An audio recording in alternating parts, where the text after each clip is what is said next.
ito po, yung nakikita ninyong building, yan po yung munisipyo ng bayan ng Brooks Bend. Pero ang alam ko ay nililipat na po yan doon sa kabila, mas malaki doon sa Tubtub, sa barangay Pangubilyan. So ito po yung pinaka-munisipyo nila. For the meantime, ito po yung ginagamit nila, ang local government office or LGU. Dito po muna sila nag-o-opisina pansamantala habang di pa po sila nakakalipat doon sa malaking munisipyo yung ginagawa doon sa Tubtub. So ikot tayo dito. Ayan po, pamahalang bayan ng Brooks Bend. So punta tayo dito sa kanilang hindi ko alam anong tawag dito eh. Yan yung court na yan. Yan ginaganap yung mga palaro, lahat ng mga event nila. Yan po ginaganap.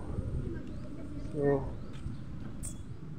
si Dr. Jose Rizal, birthday niya ba? Holiday nung nakarang araw, Rizal Day. Yan. So ito po yung pinaka-plaza ng Brooks Bend. So punta tayo diyan. Sa gilid niya, nandiyan yung palengke. So samahan niyo ako, mamili tayo ng mga kailangan natin.